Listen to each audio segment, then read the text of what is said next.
Oh, the new COD? Yeah. It's PMC's Future War. It's okay. I'm actually excited. I wonder what the collector's edition will have. Solid Snake. Kevin Spacey. Old ice pack. Kevin comes with Kevin Spacey. Comes with Kevin Spacey.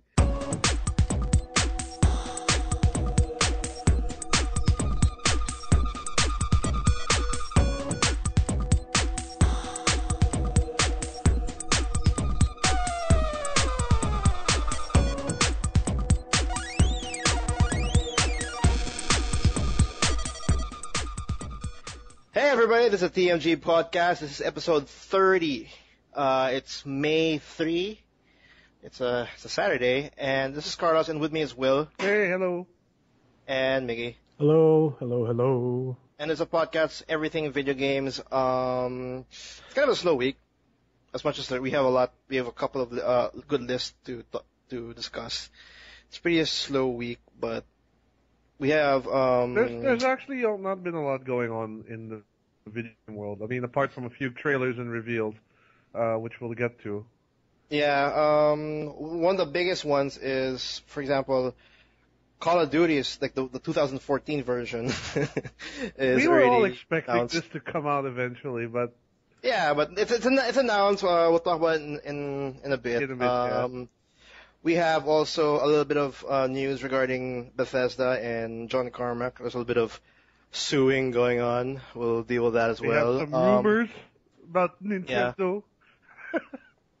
We also got the whole news bit about Drive Club, something about Hell Raid, and Something from for me, the Eve people also. yeah, there's the Eve people. They're actually working on something. So yes, we have a lot to talk about. I've been just playing all Dark Souls this whole week. I'm not too sure if I want to be the first one to go straight up Dark Souls. Like, you guys want to start, or you want me to just I played get a out bit of the of way? Dark Souls. Just go, man. Go for it, man. Because I'm 40 hours in. How the But hell no, did are you anywhere near the end? It feels, well, there's one NPC that says that it's close to the end. Like, she literally says we're now at the end of our journey. And if only I could ask her if it's true, because I can't really feel it. Have you found the weapon guy who makes boss weapons? Oh yeah, I'm way past that. Yeah, I did that. I got some boss weapons. I can imbue my weapons with elemental damage and all that. I'm at the deep point in the game where I can really customize my character and be very specific on what I want to be. Because now I'm a dual wielder. It's funny that after from the first hour all the way to the 40th hour, I actually evolved from, what was my weapon? I think it was like a sword and rod. And then now I slowly went to two-hand in midway, and now I'm a two-hander. Because there's so many different weapons that just pop out when I was playing, and I just kept on trying, and eventually now I'm wielding two katanas roaming around. Dude, crazy. I tried that power stance you told me. That stuff is cool. That power stance is really strong. That's the reason why it's cool. But you should try. I like to block though, so. It's hard. It's actually it's hard to get used to. Like when you're always in shield, like maybe half of the game, and all of a sudden you just go dual wield. So you have the tendency of I have to block, but no, I actually attack instead. And then you get hit and die and all that. But yeah, the power stats is actually pretty cool. It gives you a whole new set of moves, and that's the reason why I'm actually dual wielding. I'm You do dual like wield. that anime cross slash with the heavy attack? If you have two swords? Dude, that's really strong because that's I an know. instant stun. It's an instant Goddamn. stun. And it's very useful. No idea. But yeah, the game's still pretty awesome. I'm just actually pretty shocked at the fact that, I don't know about you guys, but it's been a while since a game that actually made me feel so lost that I had no idea what to do. Like I was just backtracking back and forth, going to other locations, seeing what I missed because I did not know what to do next. I couldn't find another boss. I think that's the big negative on Dark Souls 2's point, that it's kind of too free to the point that you kind of don't, it doesn't give you that any direction whatsoever. Like you just find these bosses, kill it, and then hopefully you find the next boss, and then eventually, I don't know, eventually lead to the end. I'm not even the end. I don't even know where I am at this point. I just know I found a new place already that I can go through. But I think that's the big problem with Dark Souls 2. Because in Dark Souls 1, it was I kind of had a little bit of hint of direction. I kind of know where to go. This one, I remember like there's a castle that I just recently went through. I think yesterday. Do you think you'll be able to finish this up by next week? Like by the time we get to the next podcast? Definitely. I think so. Well, fuck. If I don't, that's crazy. He'll probably be at New Game Plus by next week. You'll get New Game Plus. I'm actually excited for New Game Plus. I don't know what to expect, but I heard that some boss fights are different. They actually add a little bit of extra elements to it. So there's more content of it. There's actually a couple of NPCs that are only added in New Game Plus, and there's only specific items and weapons that only show up in New Game Plus. So it's crazy how they added so much content in this game. Well, this is the first Souls game that had a real budget, from what I heard. That's true, because Is it really the first? Why Dark Souls didn't have like a big... Demon Souls had barely any money. Then no one was Dark expecting Souls Demon Souls to blow up like it did, I think, right? So they did it was sort of a sleeper hit. Thankfully, it was a big sleeper hit. Yeah, thankfully Atlas was right of mind to bring it over. Then I don't know. Yeah, I think this is the one that really got the biggest budget out of the three. Yeah, and you can really feel it. Like, I think maybe 20 hours in, I already felt that my $60 was already well worth spent already. Everything else was just extra like fodder, because this is like definitely worth full admission. And whoever has not, like, I think last week we mentioned that Dark Souls was a perfect introduction to the series. Yes, this is definitely like, it is absolutely the perfect introduction to anybody who has never played a Dark Souls. The only complaint I've ever heard about like Dark Souls 2 reviews is that it's easier than Dark Souls 1.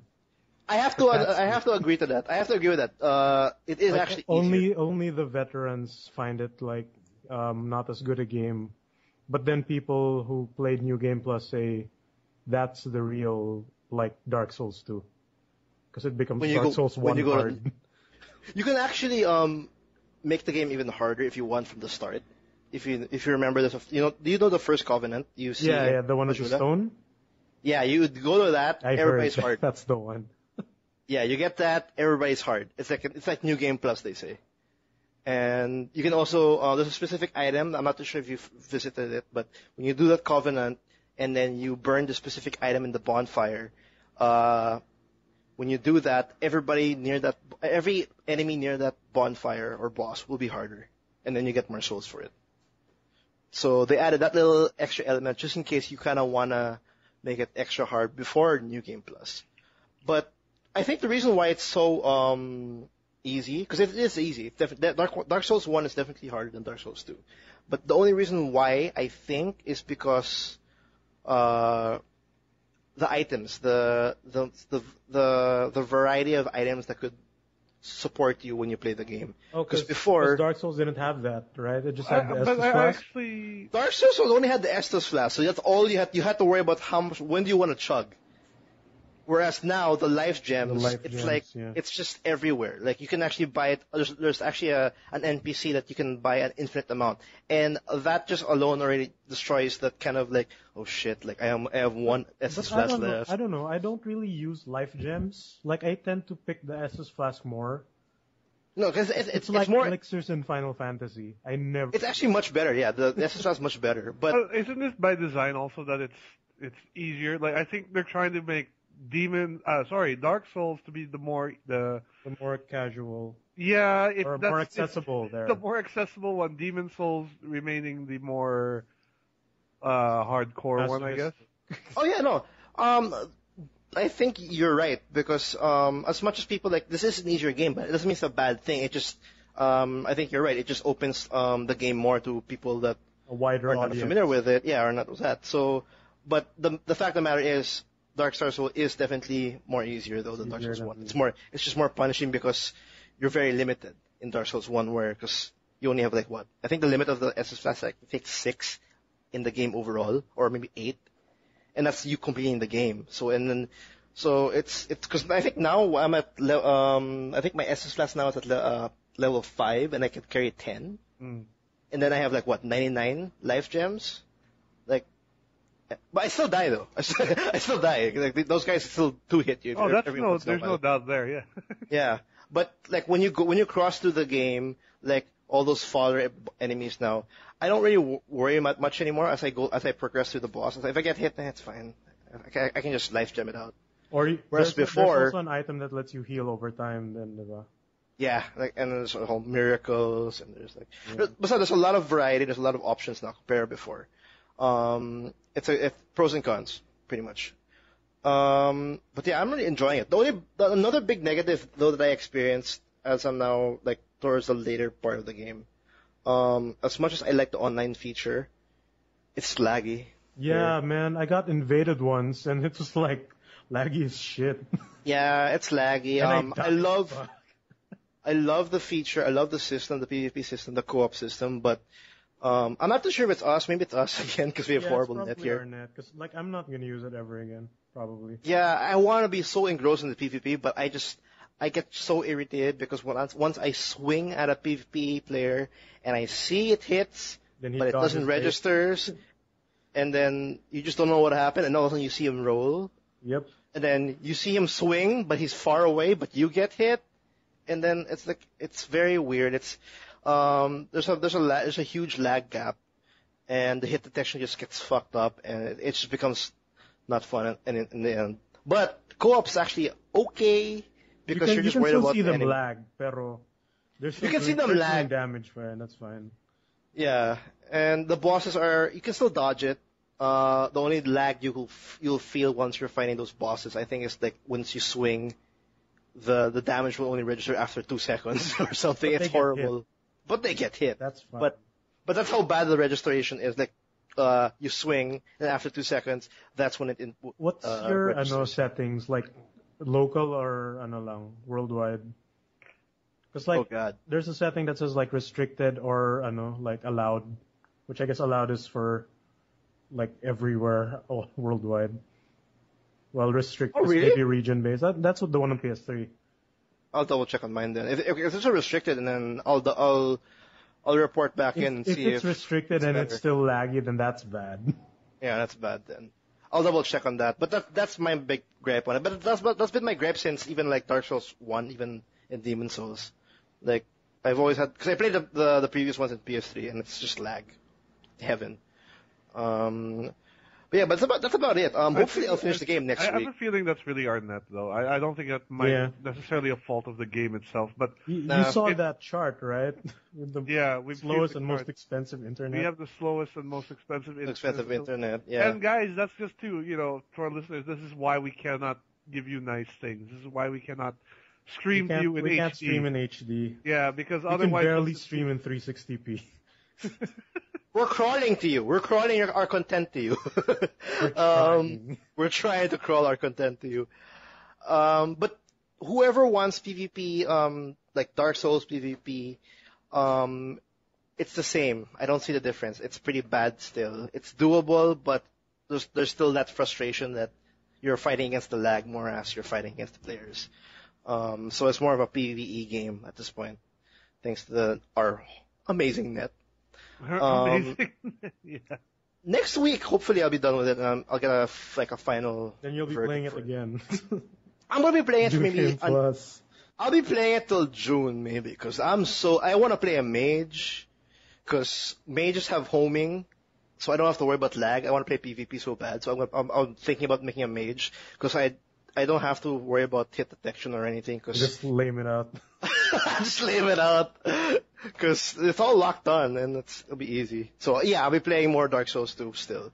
But I think I have something planned, or I have something to some impressions planned for next week. So I won't be talking about Dark Souls all the time.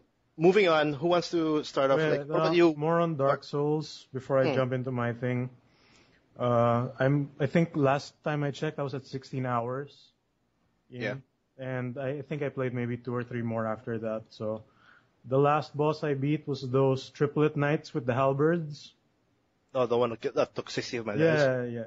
Yeah. I died 4 times mainly because, when you fall down, you lose half your life. Because you start off on a ledge. You start off on a ledge. I just get, hit by something. I just slack off. But, it came to a point where I got this, hammer item that swings like a regular straight sword. Okay. So, I was dealing mga 200 damage per swing. Those guys hit. Easy. What was I using? I was using a greatsword. I was supposed to use a greatsword. Then I found this hammer. Then it does good damage to dudes in armor. I was just doing it wrong. Obviously, I was just so frustrated and stubborn. The way I beat them then is, when you walk in, you're at this one small ledge, and then there's one guy there. Yeah. I killed him. I waited for the dude downstairs to jump up. Killed him, and then I jumped down for the other guy. That's it. I circled straight to victory. My kill was, I went down, was planning to kill the first one. He hits me, I fall off, I freak out, he jumps down, I'm fighting 3 against 1, and for some reason my dodge was just perfect that match, and that was it. I also have this shield which blocks, if I'm blocking, it absorbs 100% of the physical damage. Yeah, there's a shield like that, and it's the perfect shield for anybody who's going sword and run. Remember when I said that my first 3 hours I was in the wrong place? Yeah. With those giant knights? Yeah. I have their armor and shield early on. Oh, that's awesome. So when all the other items are giving 98 defense, ganyan, I had 180 already. Can you roll properly with that though? That's the thing, the weight. I have to keep it below 70%. Pero kaya. Yeah. That's the limit. Well, anyway, Dark Souls 2, it's been out for in PC. It's a good fucking game, guys. It's a really good game. It's $16.95 in PC. I'm not too sure how much it is in PS3 and I think it's Xbox 360. It's around 1.8 or maybe 2. Because it's two. Yeah. Don't get shy about the difficulty. It's horrible. It's punishing, but it's very rewarding. It's really fun. If I can beat bosses, you can too. And I'm not. There you go. With these kind of games. And it's his first time playing it as well. Yeah. So give it a shot. I'm sure everybody's gonna love it.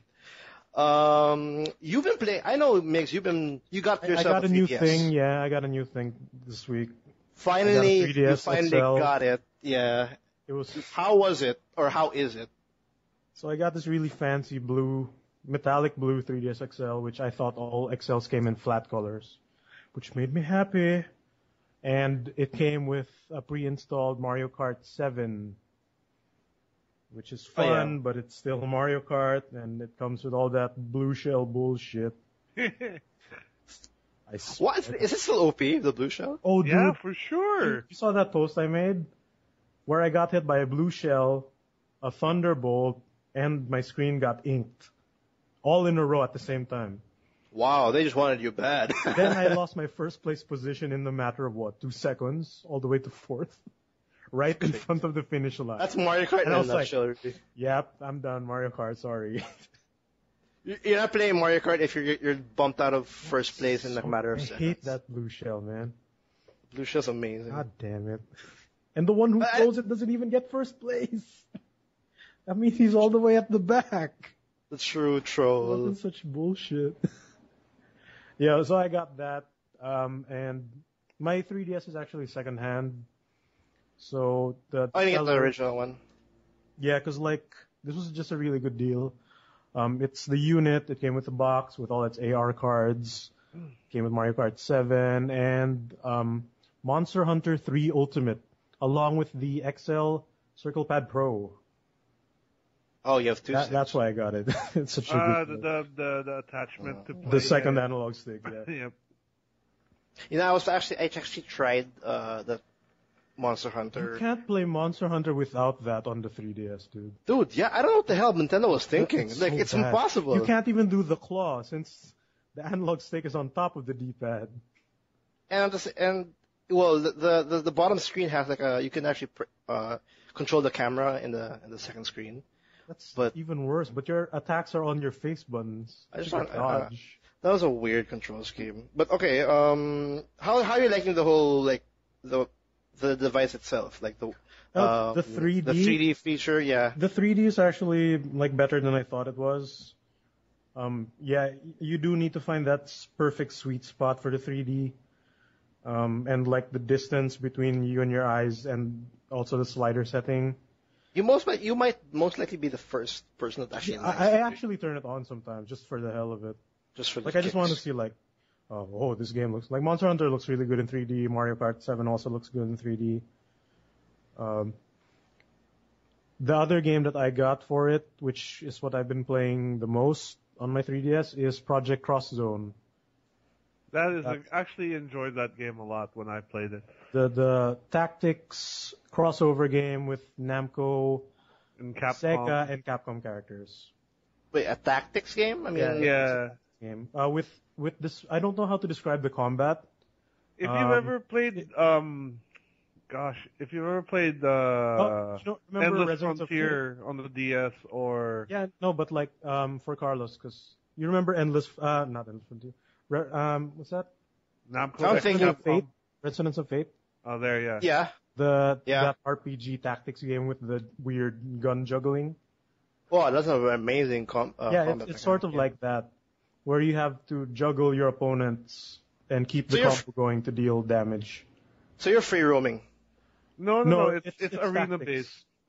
Oh, it's arena based. Yeah, like what Will said, the best comparison is the Super Robot Wars OG Saga, Endless Frontier games on the DS. And in fact, the characters from that game are in this Also one. here, yeah. So this is just a crossover of like very iconic Namco characters, Capcom characters. Like Iconic and some very obscure ones. Obscure ones, yeah. Like they had Bond from Fighting Yeah, they have Vipers. Bond from Fighting Vipers, and I love Bond in this one. So hype. That's pretty cool. They have like even the dot hack characters. The Dot Hack characters, Kite the and God Minoru. Eater characters are God there. Eater. they also have the Tekken characters, I think. Yeah, Yeah. they have Jin, Xiaoyu, Heihachi as an assist. Heihachi's there. Yep. They have Ryu and Ken doing their Street Fighter moves. Chun-Li. So like you juggle. There are each character, instead of characters, like each team. I mean, Is there Cosmos there as well? Yes, Yep. Cosmos is there. Yeah, she's been in like three of these games now. Okay. I hate that girl. So like, how can you hate Cosmo? She's got the titty lasers. Yeah, the titty laser. Love that move. Dude, I'm still a Xenogears fan, and I just hate Xenosaga. Never mind Anyway. that. Xenosaga sucks, but Cosmos is amazing. Go ahead. Cosmos Okay. version 3. So like each team consists of 2 characters, and they have 3 sets of attacks initially, which is mapped to A, forward A, left A, and right A. And then eventually you get the down A as well. Yeah, down A. And usually the moves either leave your opponent in a juggle state, they can launch them higher, or they can wall bounce.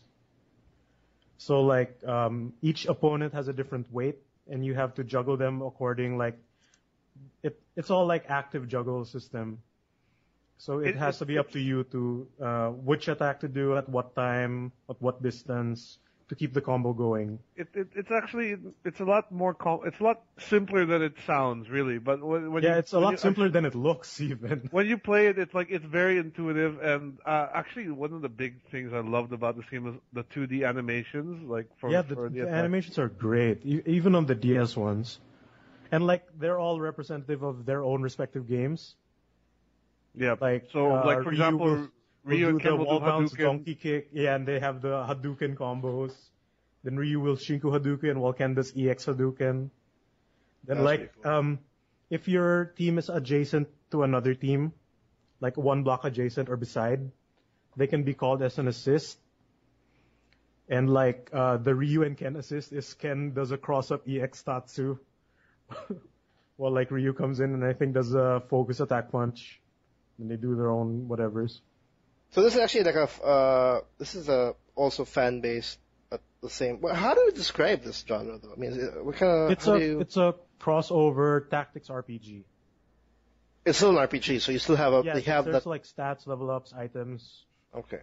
And one of the other systems here, aside from the juggles, is you work your way to build a meter, which is responsible for your actions outside of combat, like blocking or countering an opponent's attack. It costs like 100% to 150. And usually the actions are 20% to counter or defend, or to fully block, it's like 60%. But like in combat, if you get to 100%, you can press the Y button and do an ultra, which is like the most damaging attack for that team. And it's a combination again of all their moves from their own respective games. So we're talking about characters that you can customize and level up, like you're like by the hundreds or by the 50s. I think there's more than 50 like characters, because it's team settings about. Each team has 2 characters. Then you can get an assist character. Like Heihachi's alone, so he's an assist character, while Jin and Xiaoyu is a team. Oh, okay. So like how Ryan Ken's a team. Yeah. Yep. Then Jury is an assist. It sounds much more complicated than it actually is. The system is actually very intuitive and people say this game is boring because like the missions can get really long sometimes. Yeah. But that's the only complaint I had actually was that. For me, actually, the driving force for me getting this game is the combo system, which I beat the 2 games on DS, even though the second one was in all Japanese. I beat that game because I really like the combat, and like the characters are like all in character. Like they bring their own humor from their own games into the mix. And this is like a Western release. This is a US release. Okay, so we have an English version of it. Because like all these kinds of games, Japanese though, but that's fine. It was actually actually the only reason it's weird too, because some of the characters in this game never saw an English release, as far as I know. Yeah, like the Namco Cross Bandai characters. A lot of the Namco characters never made it English. Like a couple of the Sakura War characters, I think were. Yeah, because we have like there's so many titles that have a crossover of something, and it's rare to find these kinds of games get a Western release, and I'm surprised that this one in particular got a Western release. Especially when, like I said, the second Endless Frontier game didn't get an English release. Yeah, so I guess because it has a lot of familiar faces coming from Namco, Capcom, and what's the other company? Sega. So I guess it was an easier sell, I guess. I don't know. Like maybe localizing isn't really as expensive as everyone thinks, or even as hard. Maybe they just need to ask the right people. Someone just needs to put in the effort. Yeah. Like apparently licensing isn't all that hard either. So this is a 3DS only game. Yep. We can only pick this up on the 3DS. On the 3DS, and the 3D effect is the background gets pushed into like the depth is in the background. The characters are sort of in the middle ground. The damage numbers are in the pinaka foreground, and when they talk and they have like these avatars appear, that's the front layer. In 3D. Yeah, it's fine. I turn it on for some supers, and I get really hyped. The only thing about with this game is like, some of the missions can get really long. Yeah, like the first 3 tutorial missions were like an hour each, just because of dialogue. Then the rest are all. But eventually, it also feels like they artificially bloat each mission by adding just a ridiculous number of enemies. Yeah. But it's fine. Like I said, my driving force is the combat, which I really like. So that's the combat I don't get bored with this. The combat is something that it's very difficult to get bored with. It's actually always fun to fight in that game. It's more of like when they just like 30, 40 enemies you have to deal with, it gets kind of tiring sometimes. Yeah, 30, 40 weak enemies, and then the occasional strong boss. Yep. Is this a must-buy for all 3 owners, or is it more of a... It's still priced at 1.8. I saw it Data Blitz. Good thing I got this one sealed on like a cheaper price. You don't think 1.8 is a good price for this kind of game? No. Like maybe for me, but like for most people, probably not. If it was cheaper, it'd be an instant recommendation. I'm a fan of crossover games, so that's also a seller for me. What's the full title? I know this is a long title. It's just Project Cross Zone. Project X Zone. That's it. Yeah, Project X Zone. It sounds pretty cool. I think this is like the most recent crossover Western release. 2012, I believe. But that's for the Japanese release. Okay. Well, there. Any final thoughts? I'm gonna play more, man. I'm like 8 hours in. If I'm not playing Dark Souls 2, I'm playing Project Cross Zone.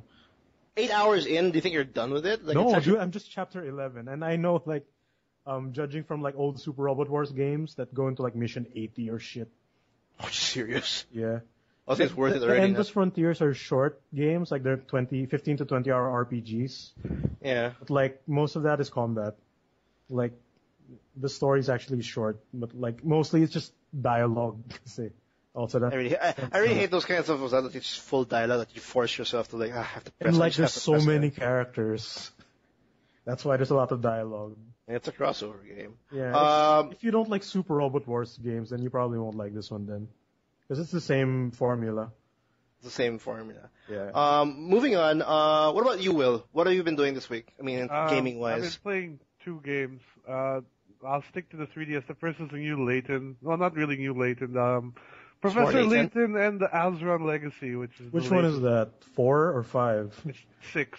6? God damn, I'm lagging behind. Yeah. Dude, I'm way behind. I'm still at 3. It's the latest one. It's more of the same Layton-y goodness that you need to cross this bridge. I have solve 5 a puzzle. matchsticks. Yeah, exactly.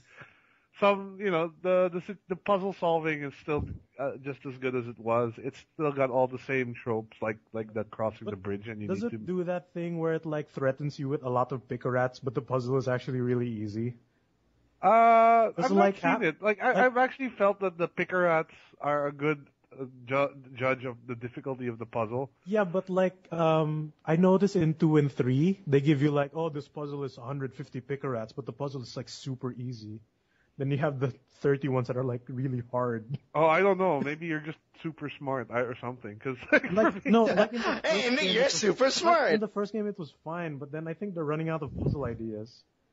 I think. Well, actually, in that sense, some of the puzzle ideas are rehashes of older ones, but just given a different coat of paint. Like some of them are straight up Sudoku. Yeah, no. Instead of matchsticks, maybe it's like lead pipes or something, or something like that. It's the same puzzle that's just been dressed up differently and given a different situation. But other than that, the story is just as weird and ridiculous as before. It gets but supernatural near the end. Yeah, I have a feeling it's going to get to that point. I think. No, for those who don't know this game, how do you best describe? It's a point and click puzzle adventure with puzzles. Yeah. Yeah. It's not even a point and click. It's because it's very linear in that sense. Like it's very but the way you navigate around the area. Yes.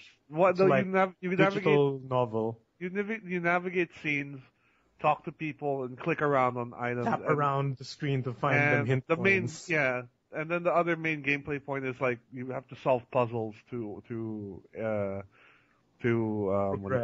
progress through the game. But the characters. And it's only a 3DS series. Yeah, I don't see. It was on the DS. It started on the DS. It started on the DS. No, but it's a handheld. It's a handheld series. Yeah. It's actually very good. Like it's interesting. Like the stories are well written. There's good animation. I mean, the character is very. Level 5 does a really good animation. Yeah, the character is very popular. Also, I think he's even had a movie or 2 in Japan. Yep.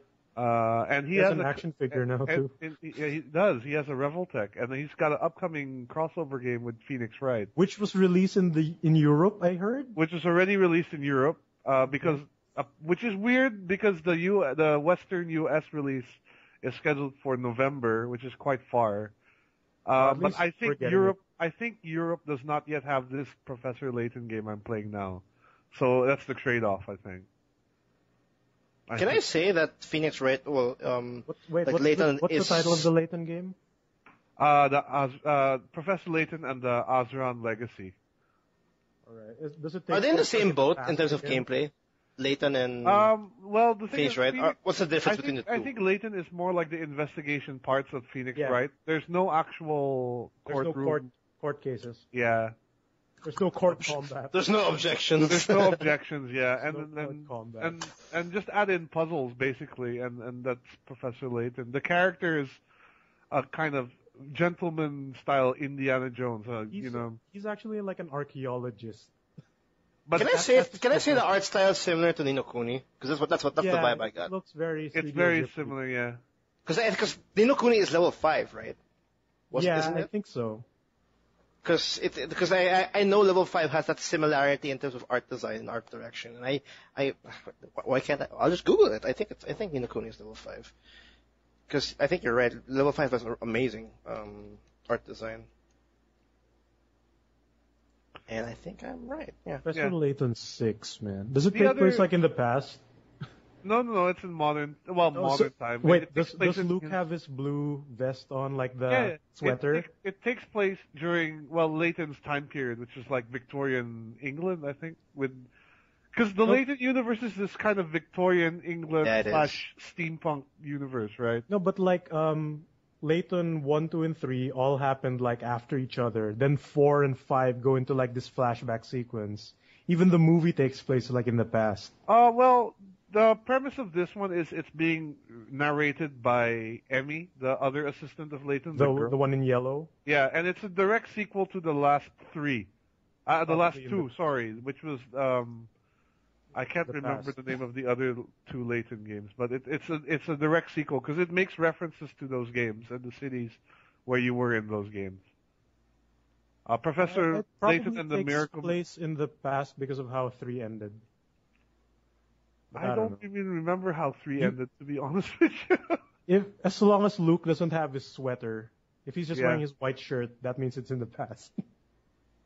Yeah, okay, no, sorry. This is the second trilogy of Layton games, because the first 3, I think, were one story, one connecting... they were all in sequence. This is the last game of the second trilogy, I think, which is the Osman Legacy. The last one was the Miracle Mask, and then the Last Spectre. So this has 6 games. This series is currently on the 6th game. Correct. This is the 6th game. And there will be, I guess I mentioned the spin-off, which is Layton versus Professor Layton versus Phoenix, right? That's right. So that should be fun to play. That should be interesting. The other game I've been playing is an oldie, Lost Planet 3. I just had it sitting in my Steam list for a while, and I played the first 2 Lost Planets, and I thought they were okay. They weren't like great games, but they were okay. So I played the third one, and I hated Lost Planet 2. I actually don't know why people are really rag on Lost Planet 3. It's not a terrible game. I can see there's some issues with it, like there's a lot of like wandering around with nothing to do, like because and it's a failure of balancing game design with realism, because I understand they want to make the world seem like, oh, you have to wander through this very desolate planet, right? There's nothing there. But at the same time, it's not fun walking like for 5 minutes across this barren wasteland, just running through it, So, but as far as the storyline goes, it's pretty standard stuff. It's building up to a Dances with Wolves kind of thing. And this is actual prequel to the series. Like, I don't even know where it takes place in the Lost Planet timeline. Yeah, if I'm correct, like this is way before Lost Planet 1 and 2. Okay. You're still on EDN 3. Yeah, it's the same planet. You're still dealing with Acrid. You're still looking for thermal energy. It's still centered around all that.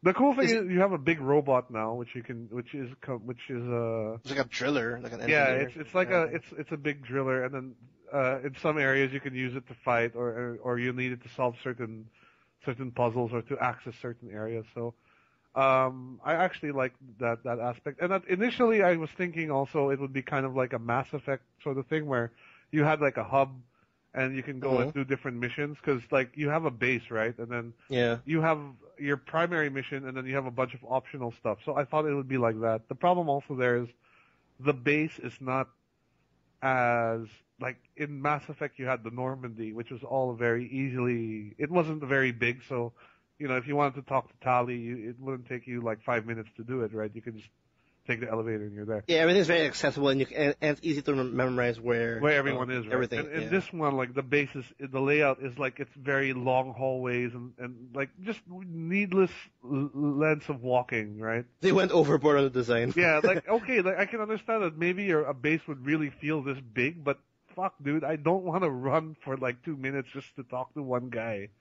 Like it's real life length or something. Yeah, exactly that. You have to daydream until you get there. It's a real mile. Yeah. I mean, the other reason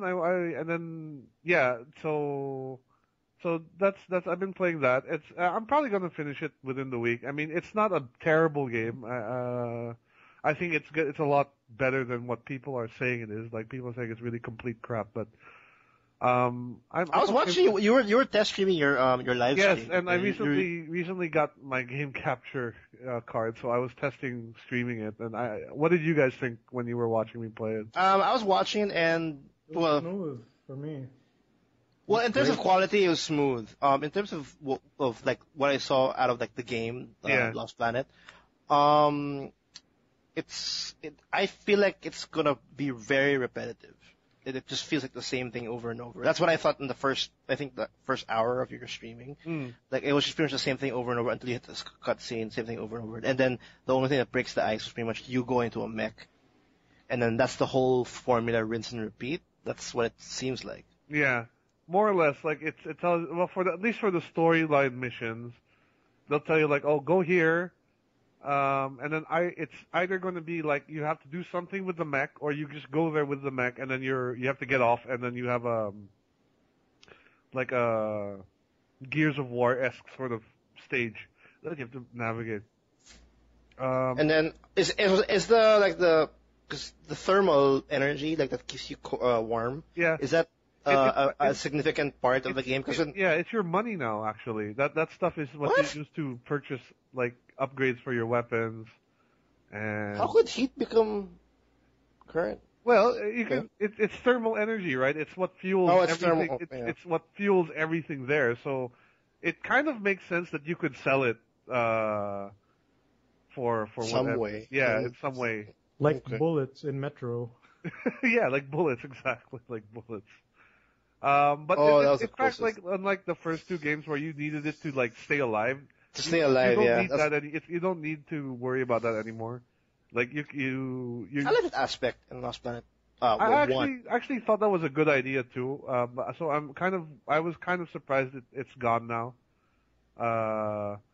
But whatever. Like they just turned it to currency basically. I think they just tried to simplify the whole system.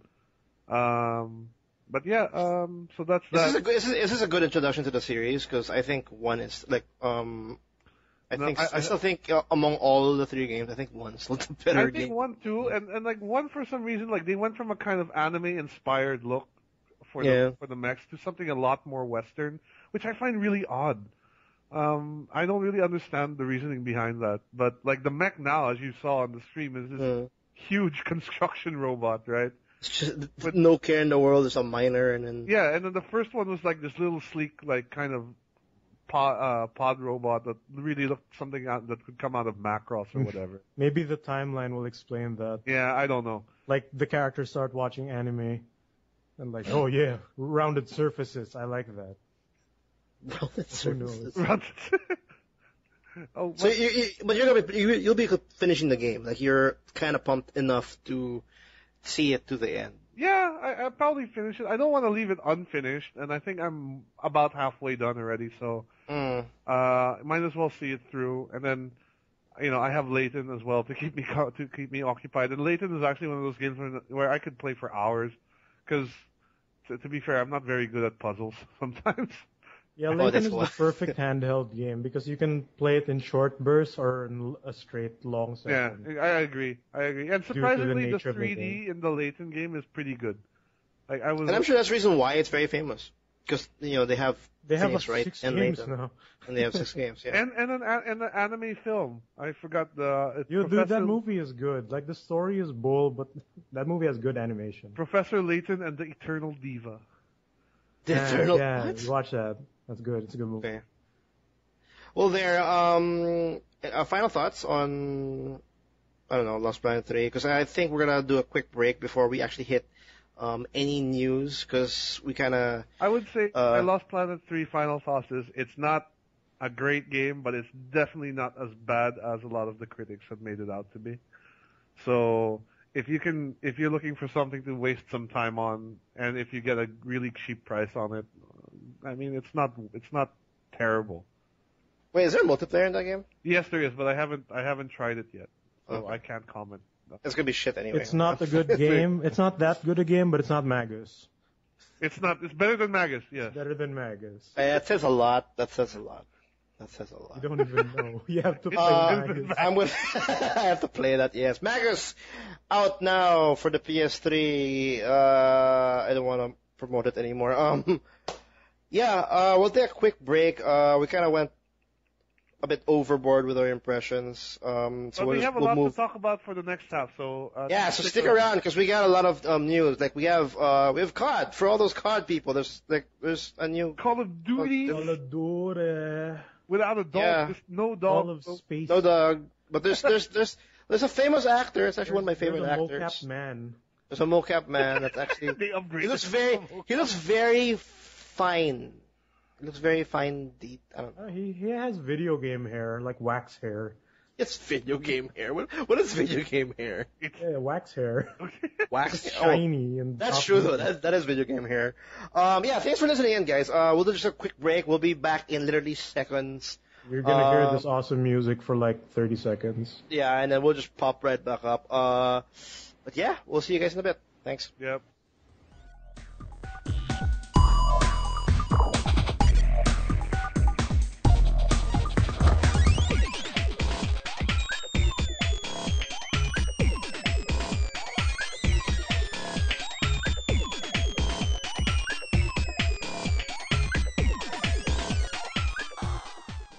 Hello, this is the second back. half of. Yep, we're back. Second half of the Episode TMG 30. Podcast. Episode 30. Hey, we're at 30. 30. We're 30. And Surprisingly, we didn't touch news at all in the first half. we just had That's so actually- much to talk about our impressions. We played a lot of games this week. No, we had a lot. No, we didn't quite. We just had a lot to say about those games. I love Dark Souls. Man, it's fine. Just like there are weeks when I don't play anything.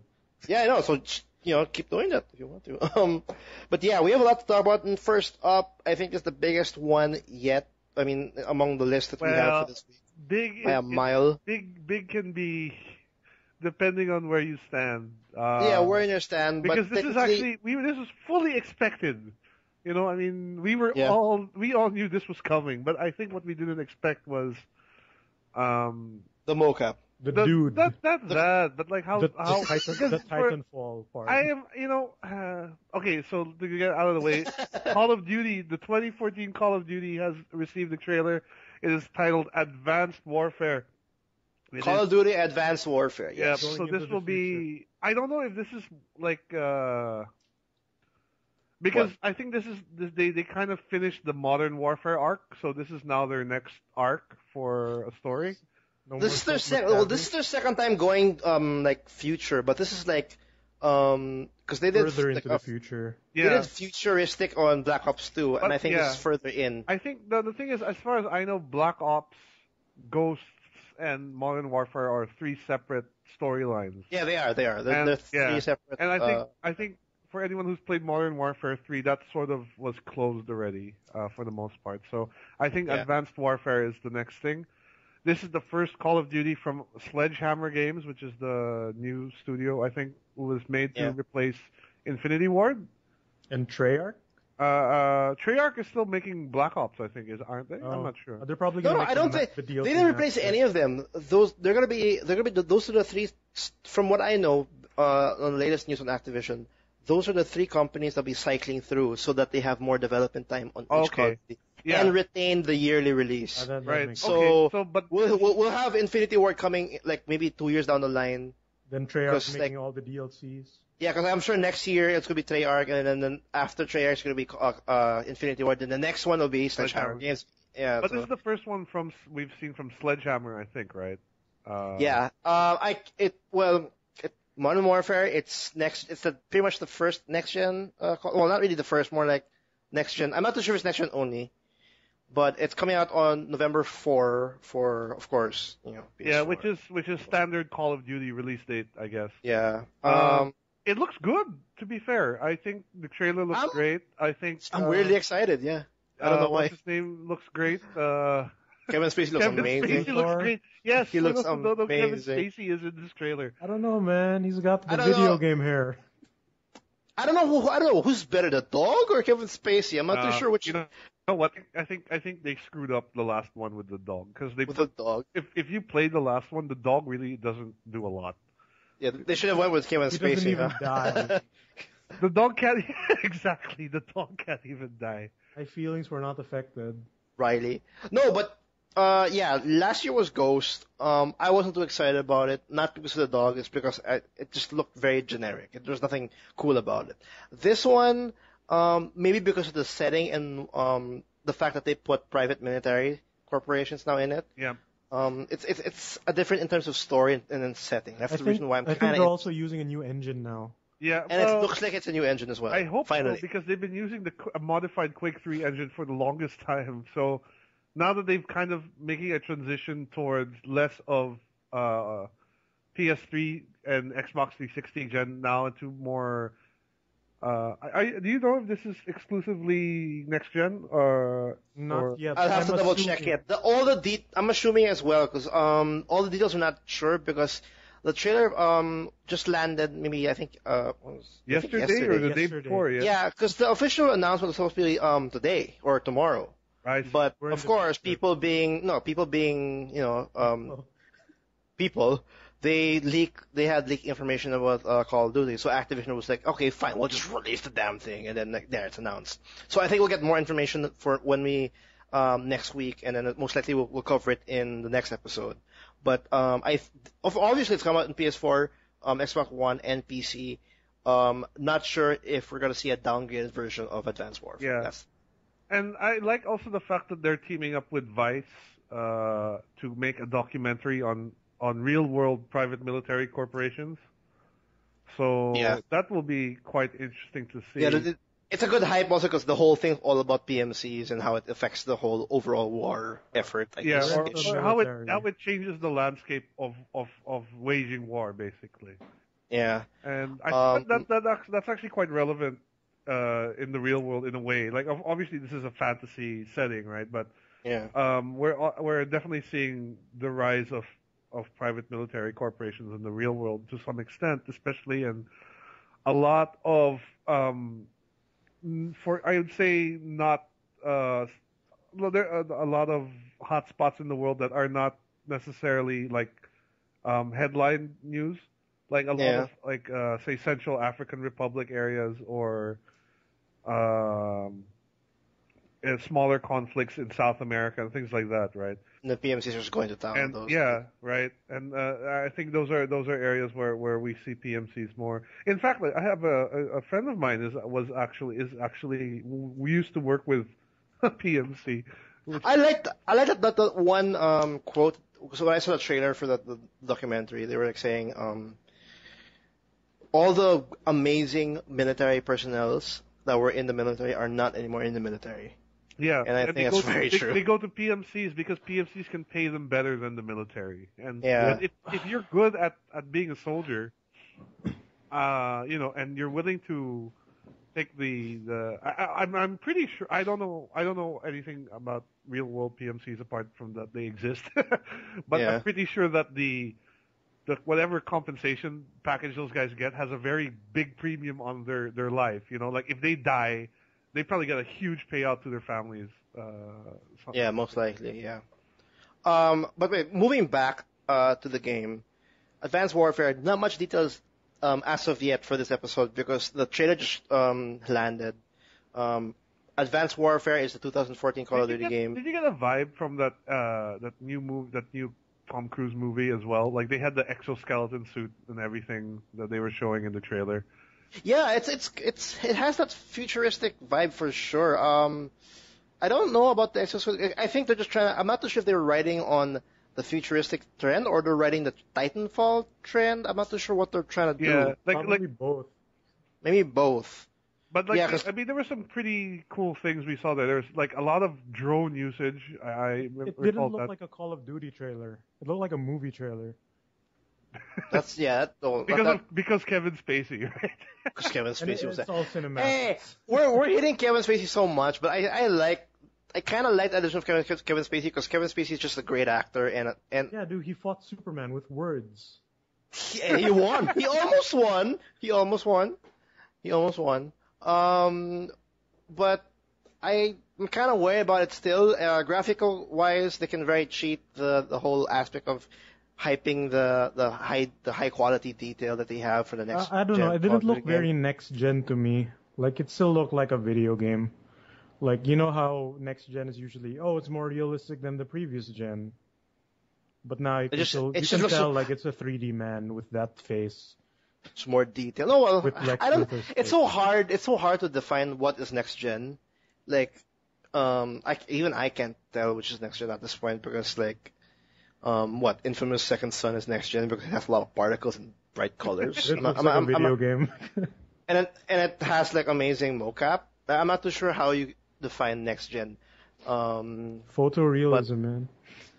But I'm excited lang mainly because I think Will's also on the same board, just because of the setting and the possible story that'll come out of this.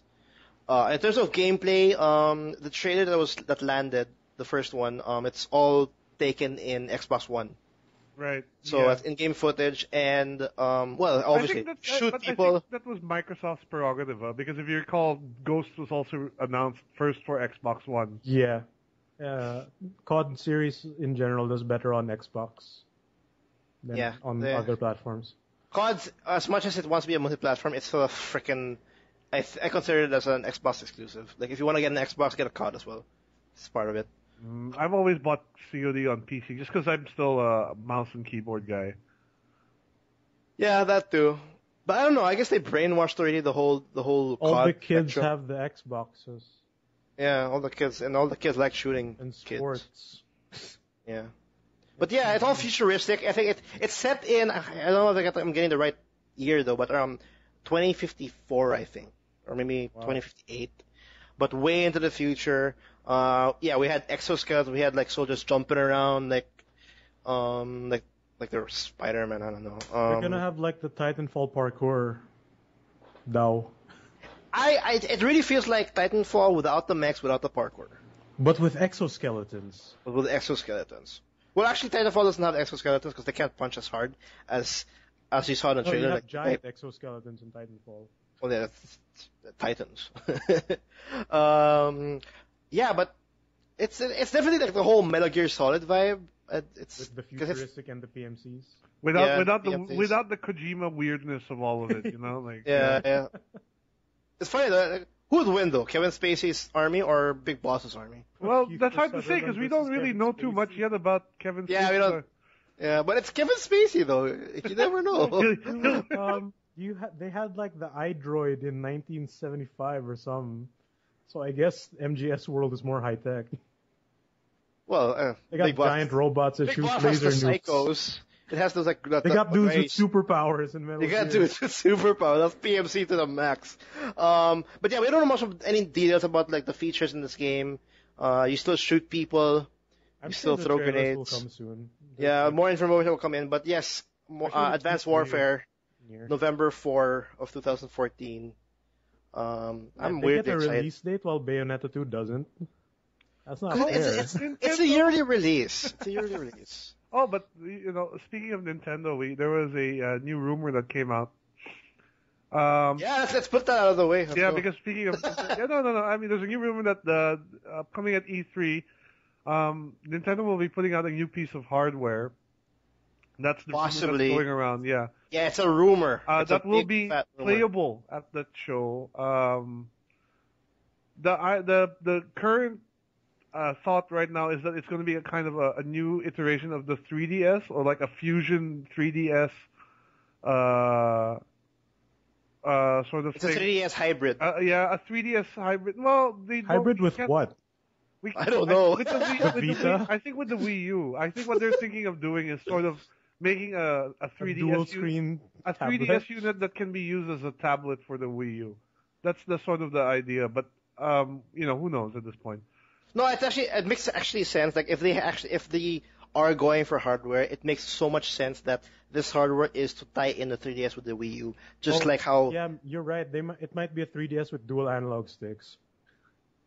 It could be. Yeah, it could be as well. Even though there's only like 9 games that work with that. But if ever this is true, I am leaning over the fact that it's a hardware that would tie in 3DS and the Wii U because because they have a lot of 3DS consumers right now, and it'd be amazing to buy it together. Just to show, this rumor is coming from one from IGN, one from VideoGamer.com, and then one from MCVUK.com. No, and also Nintendo. Like their sources are actually past Nintendo employees that they have something like cooking in their labs. It might be the quality of life console that they were talking about. That too. It could be that too as well. Yeah, the quality of life that's supposed to be what is it again? I don't know. We have no idea. It sees through your pants or something. I don't think this is like. I'm thinking that they're definitely not going to abandon the Wii U entirely, but maybe could be also like a how would you say it? Like a Wii U Lite. Maybe the Wii U too. It could be a Wii U Lite or a Wii U 2. That's backward compatible. The woo. The woo. The woo. The Wii Wii. The Wii U. The Wii U. The Wii. I'm gonna watch Kung Pao again. The Wii U. I'm gonna watch Kung Pao again. Yeah, that's the big fat rumor. Do you think it's a good idea to release hardware when they're kind of struggling with one already? I don't care. I just want to see them do something this year. Well, they have to do something. I mean, it's either it might be, who knows? Because it could be a good way to rebuild hype if they present it properly and get people excited again about Nintendo. And so, because like right now, I mean, the Wii U has just been, no one cares about it anymore, right? Despite Nintendo doesn't know how to make trailers. The Wii U, they don't know how to make trailers. They don't know how to make hype trailers. They don't. I'm not an expert on hype trailers, but their trailers are definitely not hyping me, to be honest. But to be fair, like, did you see that recent announcement for the Smash Brothers Open at E3, and then? That's an amazing idea for E3. Yes. What's the name of the Reggie? The Reggie bot name? The Reggie bot, yeah. The Fiza mech. Yeah, I'm gonna put that video in the descriptions below because that's now amazing. See, that video I think was shot entirely by Nintendo of America, and that felt more hype to me than any of those weird Nintendo Directs that Iwata likes putting out. Trailer that's really slow. I'll say it again though. The Nintendo heads are more connected to their fan base than other companies. For sure. Because Reggie's like what? He's pretending he's a fucking Reggie bot, for Christ's sake. Shades. I'm sure he had other busy things, like other busy Nintendo things to do, but he decided like let's shoot a short video for this trailer. No, maybe I'll be a Reggie bot. Maybe he doesn't have Nintendo things to do. That's why he did this. Oh, come on. Because the Japanese guys are saying, no, Reggie, no. I'm sure dude, they're all in crisis mode right now because of the 3DS. I mean, the Wii U. Like, he has a lot to do, I'm sure. Reggie, go to Kojima. Go to your room. But the whole Smash Brothers, for those who don't know, they're gonna be holding a the new Smash Brothers. They'll be holding a invitational tournament. Yeah, in the E3. And they're going to have it playable at Best Buy shops, I think. Yes, shops that are not anywhere close to where we live. Shops that we don't have in this country. Yes, but people who are in the U.S., people who are, I don't know, Best Buy. I do want to make a note that this is a rumor still, so that there's still a chance that this may not happen. So what? The Nintendo thing, sorry. The hardware? Console? The hardware, yeah. Because, like, Yeah, it's a rumor. That's a rumor. The tournament's real. The hardware is a rumor. Yeah, so if they don't show anything new at E3, like, just fair warning, we gave you warning, it is a rumor. They have to, though. Because they weren't there last year. That's true, they weren't there last year. That's true, I forgot about that. They weren't there. They were there, but they had no press conference. They had a Nintendo Direct. But I think the one thing I like, I'm not too sure how they're going to do it, but they're going to have live streams of all the demos that they'll have at E3 this year, like live streaming to show it for those who have not, couldn't attend E3. I want to play Smash Bros. So bad. Like Nintendo's very transparent on what they're planning to do in E3 because they weren't there last year. Because I have no idea what Sony's. I don't know what Sony's doing. Well, actually, in a way, I think it was smart of them that they didn't go last year because they would have just drowned in the PS4 and Xbox One stuff. They had nothing. Yeah, it's actually the perfect sense to like let them have their moment. But to be like, fair, seriously. the Nintendo Direct at E3 last year was hype more than the Xbox One. It was. No, but, of the games they revealed. Smash no, Bros. because Microsoft was all about like we have to Sports and television. No, it's more games too. But I guess preference. 'Cause the Xbox was actually fine. Actually. No, but like the press conferences last year were kind of butt, except for Sony. I didn't like Sony. Sony was like, okay then. Actually, I didn't like last year as much as it was the PS4, Xbox One. But Sony had Kingdom Hearts 3. Well, for a split second. When I look back, the only reason why I liked the Sony press conference because of the price of the PS4 compared to the Xbox, and those two Square Enix games. That was the only hype I had in that press conference. It's fucking. And FF15 is multi-platform, right? Yeah, I think that's risk. I don't accept that. Oh well. Dude, I didn't like when they announced Final Fantasy 15. I'm like, I liked it. Anyway. Well, anyway, we're straying away from other big companies. Nintendo, yeah, they have a big rumor. Poor Nintendo. Any Nintendo news is fine. Yeah, that's true. Any Nintendo news is fine. Other than that, you want to move on with something else? Yeah, I'm done with Nintendo. Sorry. No, I mean, yeah, there's something weird going on with Bethesda and Oculus Rift right now. As we know, John Carmack, who is one of the creators of Doom, and also the guy who has been working on Oculus Rift since the Kickstarter occurred. And pretty much the guy who actually did the id engine. Who helped form id software, right? Yeah. All those. Yeah, go. Before he moved to working with Oculus, he was working with Zenimax Corporation, which is the owner of Bethesda. Yeah. And now that Oculus has been bought by Facebook, they are accusing him of using proprietary tech on Oculus. And Carmack is saying the tech that they're claiming he used is, yes, it's indeed their tech, but he didn't use any of it. So this is just a quick mention because this is just in development right now, but it's it just weird. started. It's not. It's funny clear, actually. Yeah, it's just funny that this only sort of came to a head now that Oculus has been bought out by Facebook. I think if it remained as a Kickstarter campaign, this wouldn't have become a big deal. Yeah. Because the Oculus Rift was around for the longest time, and all of a sudden, when Facebook buys the Oculus Rift, ZeniMax goes after John Carmack. Yeah, and for me, I'm thinking okay, that's like saying if John Carmack developed something for ZeniMax, and then he leaves, and then he sort of uses that knowledge for whatever. Then how can you sue that? That's like suing we're suing you for something you developed, you know? No, it's from what I'm reading, from what I know about the story is ZeniMax in a nutshell is saying that we own VR.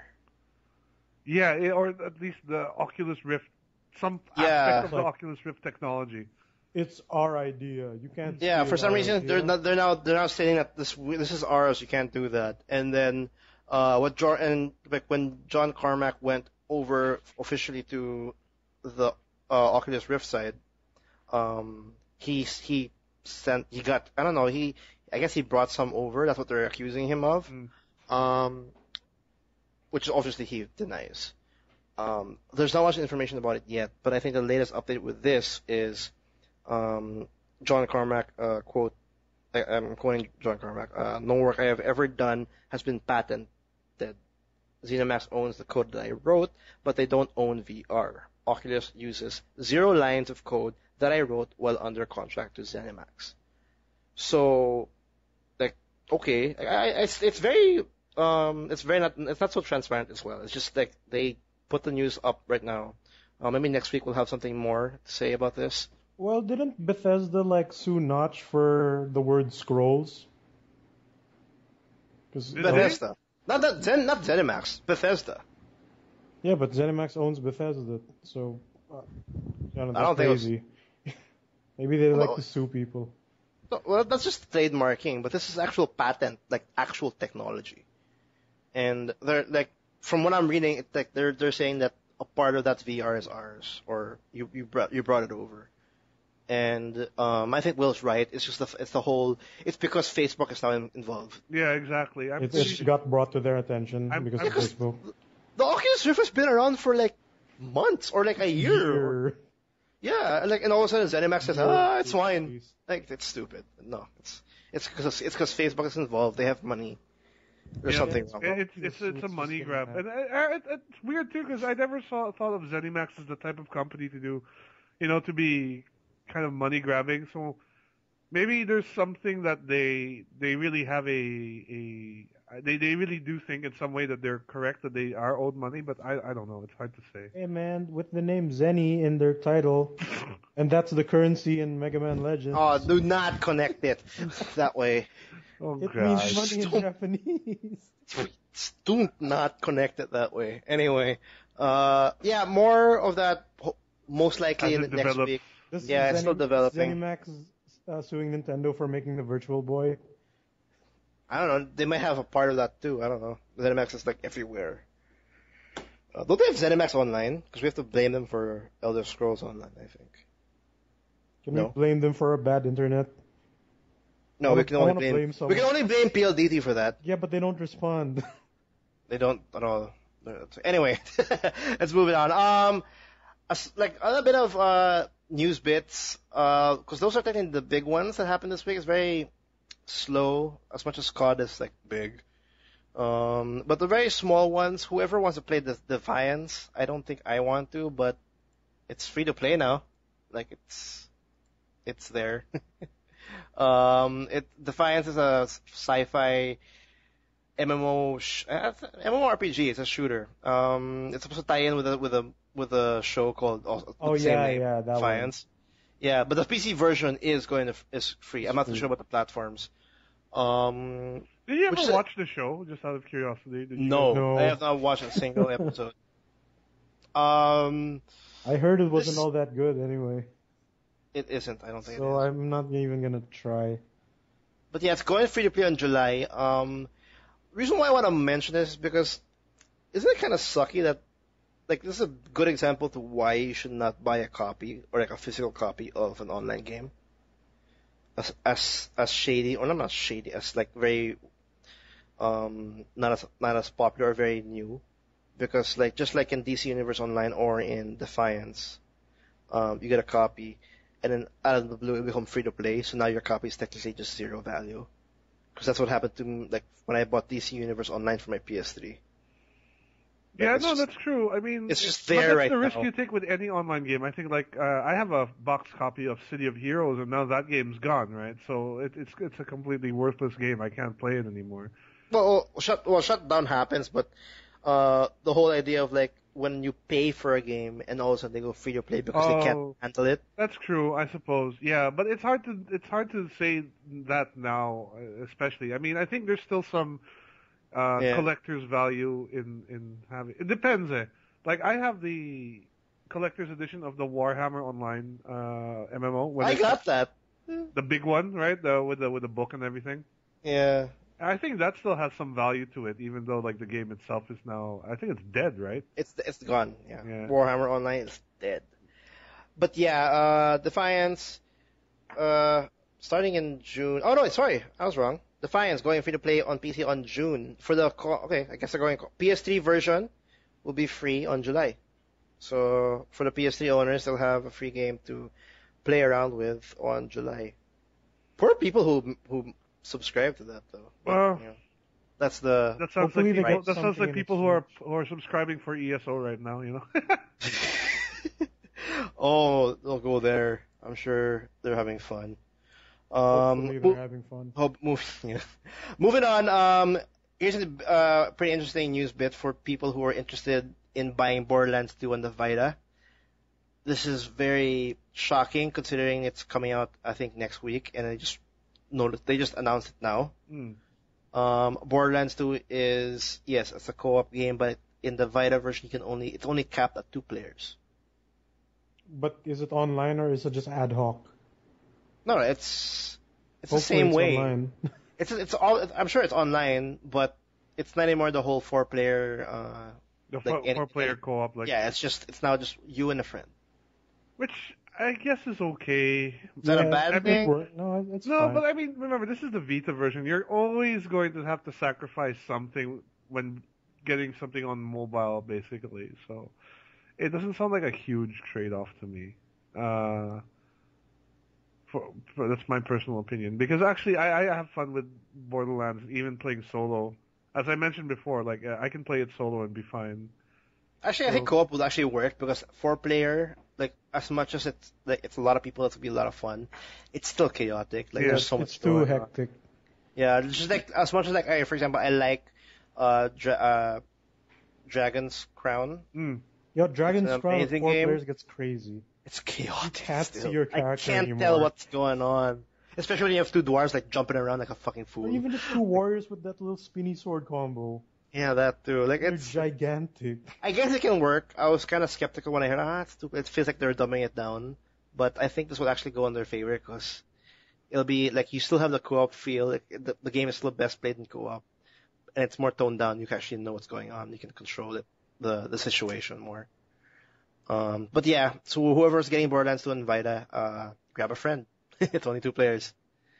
There's no cross-platform support, I'm guessing.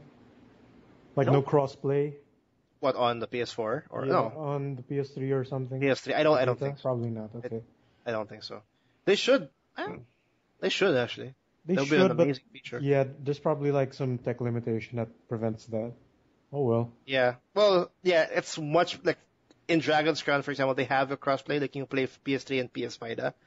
But you've seen the graphics, you've seen how it looks. Like I'm sure it's easy for them to translate that into the next console. Whereas in Borderlands, it's like a lot of polygons to worry about too. And anyway, it's very confusing. Moving on.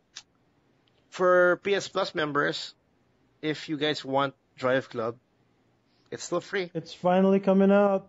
It's coming out. It's released date already. Delayed But- club. It's delayed, but I think it's coming out in October now. I think it's the new. Yeah, it's coming out in October. It's a new release date for Drive Club, who's I think supposed to come out as a launch title, but it never happened. And it's supposed to come out on Feb, but it never happened as well. But they now officially announced that it's still going to be free because they already like said that this will be the first AAA title that's free for PS Plus members. And they're saying that it's still on, like it's still a free title for all the PS Plus members. So I don't think it's gonna do well in terms of sales. It's gonna be a free game. I don't know. I mean, I don't know. I'm not too sure how many people are on PS Plus, but I'm not just saying a free version. well, I'm not too sure what that means. This is the first racing game for PS4, right? This is the Yeah, there's no Gran Turismo. Yeah. This could be. Yeah. Well, not So, the I first, mean- because the Need for Speed ones came out on that's PS4. true, the Need for Speed But rivals. this is the first free racer, I think, on PS Plus. First free. For at least the major consoles. I'm not sure. Whatever. The PS4, yeah. But yeah, whoever's excited, like, for Drive Club and has subscribed to PlayStation People are Plus. probably subscribed to Plus already if they have a PS4, since you need that to play online. And I think it's where all your games are coming from anyway, because I don't think there's a game every month. PS Plus is a great deal because it's not just PS4 games, it's Vita and PS3 games, and even now they're adding a few PSP games on the list. Yeah, it's I think it has. It's a great service. It's a great service because you're getting it like PS4, PS3, PS Vita, and occasional PS3 games. If you own any of those 3 consoles, subscribe to PS Plus. Yeah, you'll get free games for sure. And you get discounts in the store. Yeah, there's a discount happening right now. Actually, there's a flash sale. Yeah, the flash sale has a discount price, but also has a PS Plus discount price. Yeah. Which is where, the $5 worth of games start happening. But I don't want to mention this flash sale because by the time you guys are listening to it, it's already over. But they have amazing flash sales to the point that they have like games like LA Noire, BioShock 2, Max Payne 3 for $5. I mean, like seriously, those are amazing deals. Oh, and the Golden Week sale is still going, at least for Is it? us. Yeah, it ends on Monday, I think. What does the Xbox have? Nothing. Nothing. Oh. Sports, TV, I don't know. Killer Instinct. Well, since we're talking about PSN, might as well jump on the other side. Xbox Live games with gold, that's still going. That's their version of going against the PS Plus service. For those still subscribed with gold, on May you get 2 free games still, and on the first half you'll be getting Dust, An Elysian Tale, and on the second half you'll be getting Saints Row the Third. Both good games. Both good games. Hopefully you won't have problems in terms of region locks for Saints Row. Dust, since is this an indie game? I think it's considered an indie game. I don't think those have region problems. But yeah, Dust will be for the first half. Saints Row the Third will be for the second. I think they're ramping up in quality now in 3 games for Xbox. Thank God. I think they're catching up already in the most recent ones. Yeah, before Saints Row 3 is kind of an old game. Well, compared to their 12. Compared to their first initial game lineup, yeah. Yeah, like Lara Croft and the light thing, that light game. Guardians Guardians of Light, yeah. Yeah, or like the anyway, yeah. So whoever's currently on gold, I think it's already May. I think you can start downloading Dust right now, actually. Yeah, it is already May, so you can get Dust. Dust is a great game. It's a little. I should pick it up. It's a little weird because it's kind of. I think a furry made it, honestly, but it's what? A furry? Yeah, if you look at the art. A fairy or a furry? A furry. Someone who's into the furries. Yeah, if you look at the game, just look at the game, you'll see exactly what I mean. But it's still a good game overall. Yeah. Okay. Well, anyway, moving on. For those about Eve, who are playing Eve. Yeah, they should mention that. The makers of Eve, actually, they're actually working on another sci-fi game or sci-fi MMO. Yeah, and it's codenamed Project Legion. Yeah, and this is going to be a MMO FPS in the same vein as PlanetSide, as it has been described. They already have an MMO FPS, Dust, which is called 514. Dust 514.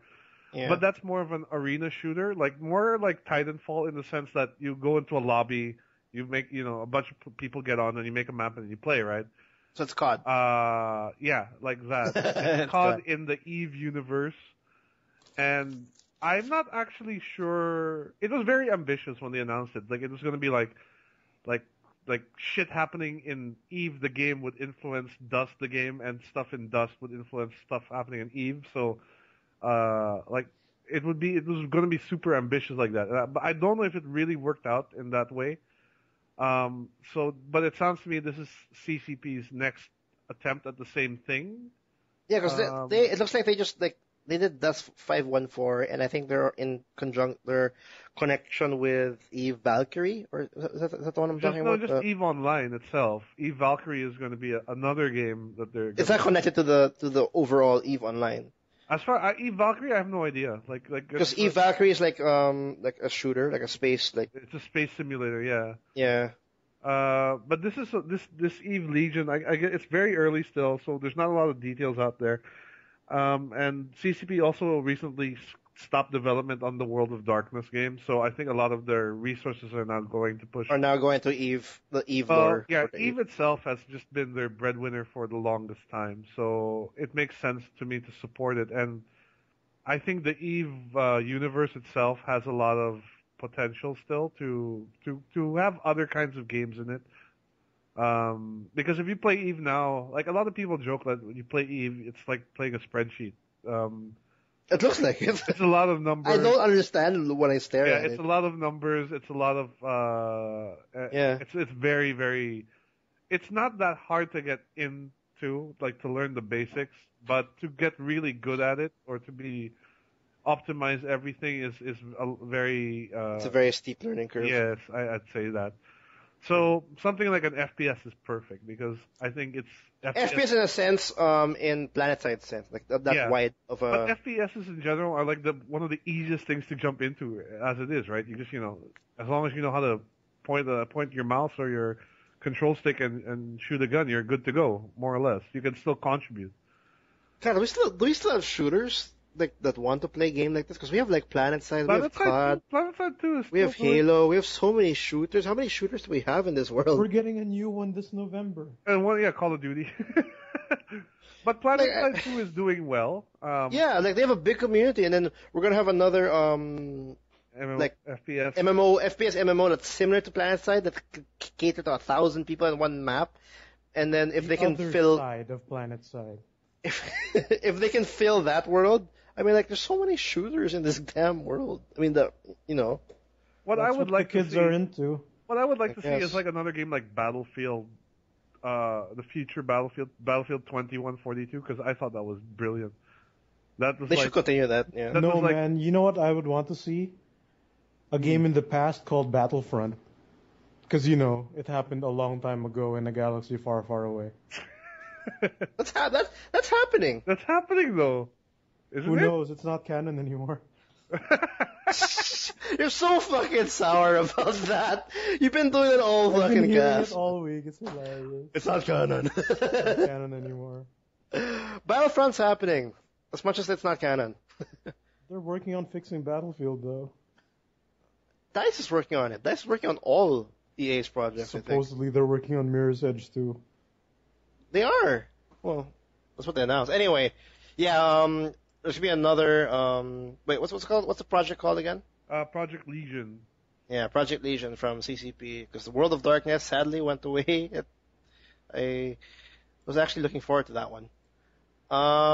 Moving on, speaking of like online games or like massive, I'm not sure it's so massive, but I want to go back to DayZ. Yeah, okay. Because it's selling still. Why is this? It's very surprising considering that this game is still in alpha. Yeah, because this is the DayZ Standalone has still now reached Day Zero. It's still Day Zero. Literally, DayZ's the standalone version of it has now racked up 2 million sales. I mean, like, this is just in early access. It's still in alpha stage. Yeah, Why are people playing this game? And it's like how people played the alpha build of Minecraft. Well, hello. Excuse me. I have the standalone for the DayZ early access. Well, you had fun with it, like you said. I right? did. I realize it's fun, but this is the kind of game that I don't think is for me because it requires a lot of. You have to be a really paranoid motherfucker to do well in this game. You can't trust anyone, and I'm the type of person I'm more inclined to be nice to someone than to be a dick to someone. Like you always say, hey, let's adventure together. And then they'll just shoot me in the back. Yeah. So you won't survive in a zombie apocalypse? I probably won't. I'd probably be the first one to die.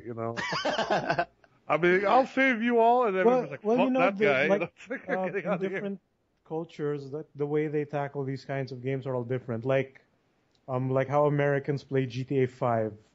A lot of them will talk to you and ask you to help them and stuff.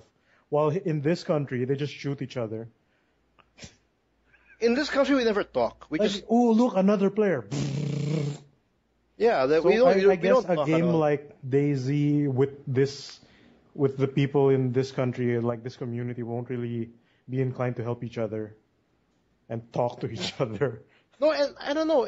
It's hard for me to like get pulled in to buy $30 for an early access where the only action I'll find is like every kill I find will be like in a gap of 30 minutes or maybe 20 minutes. Maybe an hour. Or maybe an hour. Like you're just like walking around and then you find some player walking around like, oh my god, it's a big event because you finally found someone to interact with. And yay? I mean, I don't understand. I don't get the concept about these things, but it's obviously famous because now we have like what's the other Rust? That other Rust is the other one. Yeah, that came out. Sony's making another one that's similar to DayZ, that the H1Z1 DayZ-ish copy. Yeah, this is really going to be the next trend in large-scale multiplayer games, I think, is these sort of survival type things. Yeah. Trust no one. Yeah, exactly. I don't. Well, if they're now at 2 million copies, I don't know where the money's going because I don't know why it's taking so long for this development. No, exactly. It seems like they're just giving money to the one guy who made it to do it. But they'll slowly do it. I don't. Have you seen that Have you seen that mod with the dinosaur? There's a one with dinosaurs? Yeah, I there's played somebody that one. modded a T-Rex inside DayZ. Oh, Dude, I would that's play a dinosaur survival game. That sounds kind of cool, Yeah, actually. Oh who my knows? God, They that's amazing. They might release one the next game. Like- the dinosaur DayZ. dinosaur island. But yeah, I can imagine it now. Like you're in a field and then you're walking through the forest. Like you see a very thick forest, and then as you're going closer to the forest, you see the trees start rumbling. Moving. Yeah, exactly. Like, oh shit! So I move by. Like you, obviously you go the other way, but then you find like maybe some hunters ready to shoot you. So now you're in a position to either go to the forest or just die from the sniper. But like that's the I'll thing. play like, that game. Didn't the guys who made the because DayZ was originally a mod for Arma. Arma 3. For Arma 2, Yeah. Right. Atuba. Yeah, two. And then didn't the guys who make Arma like basically give that guy a job, the DayZ guy? I think they so. did. I Right? think it's the reason why they have a standalone one right now. Because like for one, they were also marketing Arma 2 because technically if they market DayZ, they're marketing their Arma game. sells because of the Yeah, because you need to buy Arma 2 in order to get play the mod. mods. Yeah. So they're supporting DayZ for like 100%. To the point that they were like they brought Arma 2 to like what 80% off. Like here, Arma 2 is 80% off. Play the most successful mod today, or stuff like that. Because this is just a mod, just like how Dota became a Was like a like force. a spin-off of Warcraft 3. Yeah, and just like how Counter Strike was from Half-Life. Half-Life 1. Yeah, so this is another a next generation where they'll create its own genre out of nowhere. That's And cool. Like, I still don't get it. Maybe when I finally play DayZ. the concept interests me, but yeah, like I said, I don't think it'll work for the culture here in this country. Yeah, and I just don't like I just hate I'll be very impatient. Like, Yeah, people are impatient in this country. Are you crazy? It would be brilliant here. Have you seen how people play Dota here in the net cafes? Yeah, they all hate each other. They swear in this net shop. Exactly. The And moment it smells like dudes. dude, the moment you get in on a Dota game online, and the first thing you'll always see is someone types "tanga" on the chat room or something. Gago. Yeah, right. No, I know. Oh, what it if, always what if starts. DayZ had text to speech? Oh my god. You know What? that Goat Simulator has text to speech? Does it? Oh, Yes.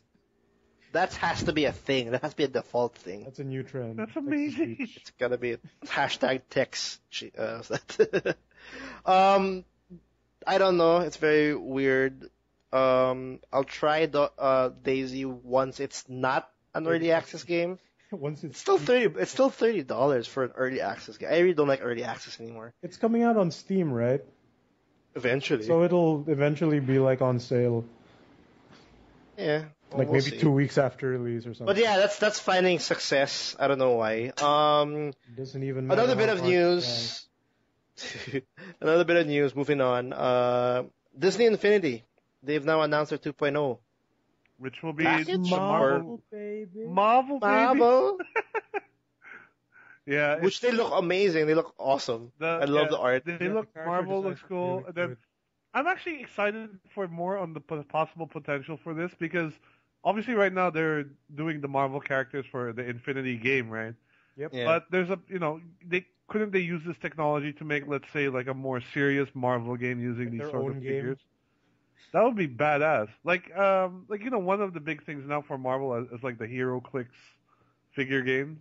Is that still big? The HeroClix? It's still around. It's still around. I don't and think there's it's still, that big, but it's still it's around. not, maybe not that big, but there's a community who played it still.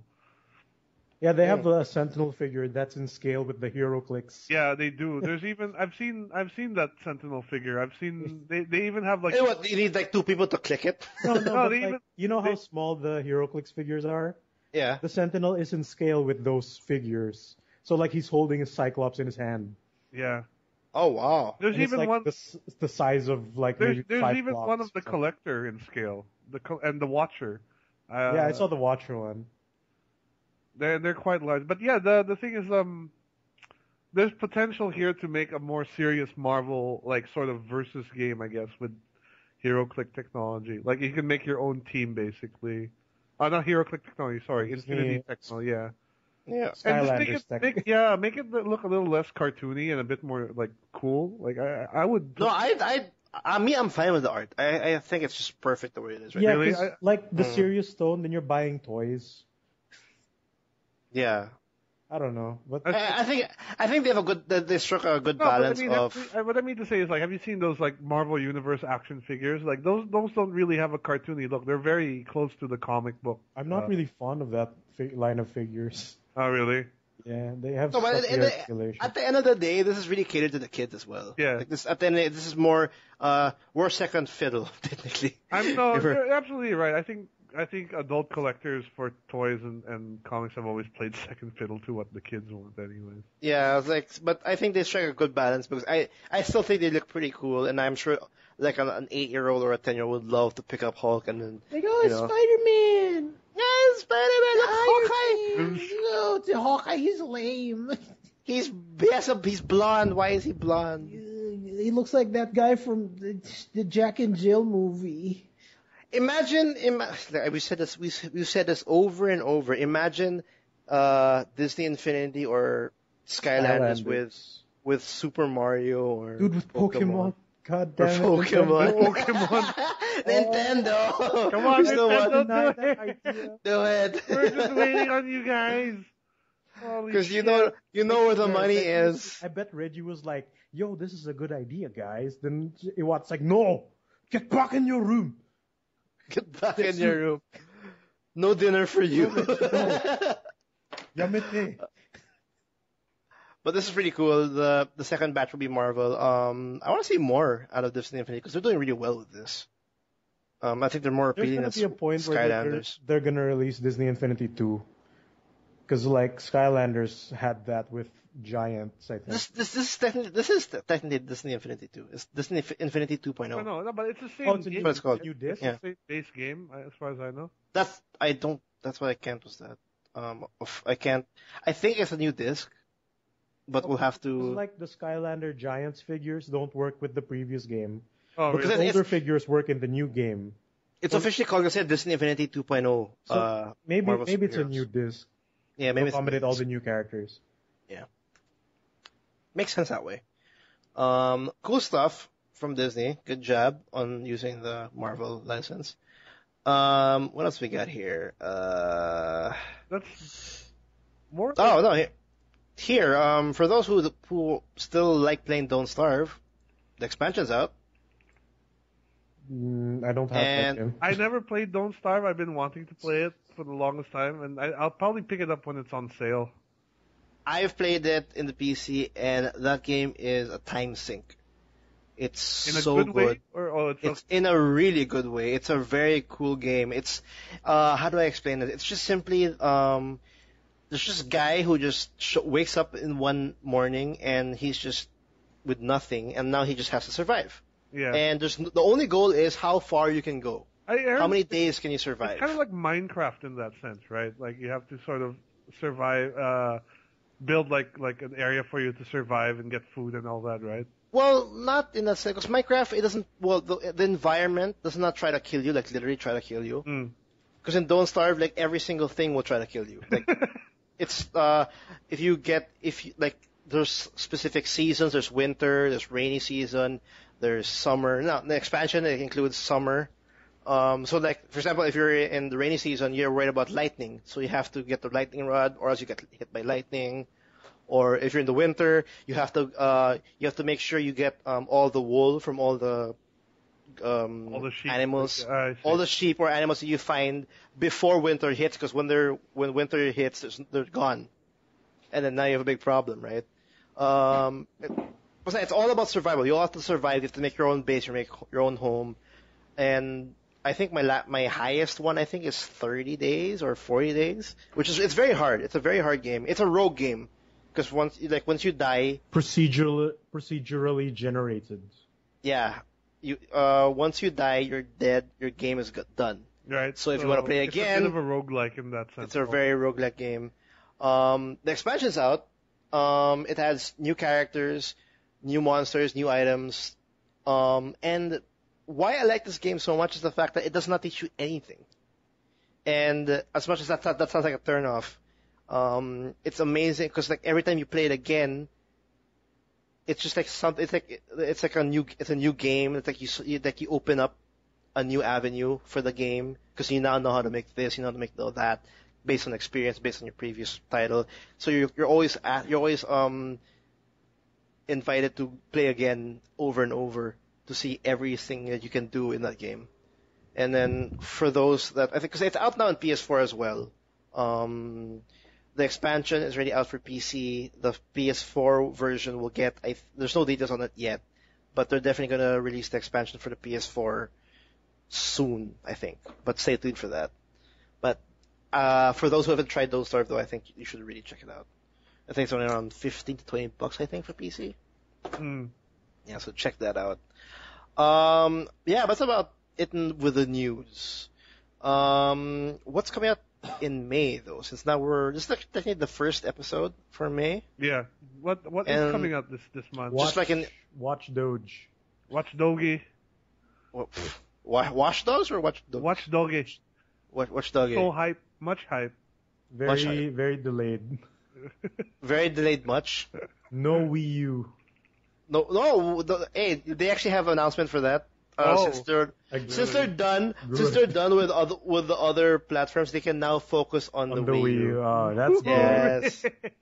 They have now officially said that they have now want hands-on on the Wii U because they want it to be the best version among the rest. Wii U dogs. The Wii U dogs. Oh, well, is anybody picking that up though? It's coming out on PS3. It's coming out on May 27. Watch Dogs, and I don't think I'm getting it to be honest. Well, you pre-ordered that game too, I already pre-ordered it. It's also coming alongside Ace Combat Infinity, which I'm looking forward to. Oh, it's coming out this May as well. Yeah. The new Ace Combat, that is what platform? PS Network. PSN, it's online. Oh, it's online only. Yeah. Oh. Mario Kart 8 for the Wii U this month. Yay! Yay! Yeah, Yay? dude, it's a Wii U game. The Wii U needs it. The Wii U. Forgetting that game is coming out. And it's Mario Kart. It's brilliant. We have. It looks amazing though. It does look amazing. Some Transistor, which is you mentioned the next game from the people who made Bastion. Yeah, for those who were in love with Bastion, because I was. It was a really amazing game. You should play Bastion. It's I have it. I need to play that. You should play it. If you played Bastion, you should check out Transistor. It's their new game. From Supergiant. It's looking good. It looks somewhat similar to Bastion, but they have a more sci-fi feel to it in terms of their art design and combat. It's gonna be out this month. It'll be pretty cool. But I think I'm not too sure about all platforms yet. It's though. Windows but and PS4 only for now. Yeah, there you go. Another game coming out. Wolfenstein. Yep. Wolfenstein. Wolfenstein. I am excited. I am weirdly excited for it. I don't know why. Maybe I just want a new. How hard you try. No, maybe I just want a really good Wolfenstein because we never had any. I mean, like. Well, the first Wolfenstein was great. Yeah. The second one was okay. Yeah, I don't know. Like the whole sci-fi Nazis thing is just I don't know. It's a bit. Yeah, I've been wanting a good Wolfenstein game for a long time. I mean, a good like. I'm not gonna read, but more like next gen, like a modern Wolfenstein. Do you think this game is going to be more of a tech demo again for like ids? I don't know. No. Because you know how id has a habit of releasing games and they end up being it's just testing for new games, but like they look amazing. Like Rage, remember Rage? Honestly, I think Rage looks better than this game. Oh, you think really? It's not visually impressive. I think the only appeal right now to it is because of the story. Because they say that the story is very brutal, and it's worth the admission. That's what they say. Because in a nutshell, it's still a shooter, and the graphics still seem not next gen-ish. But we should make mention again. If you pre-order Wolfenstein now, you get access to the Doom beta. Yep, that's a thing. We don't know what that is. That is Doom 4, basically, but still, we assume it's Doom 4.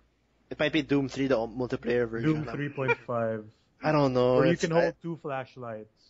Wow. It would have been It would have been easier if they said Doom 4, but they just said Doom. I don't know. Doom 1 HD remake.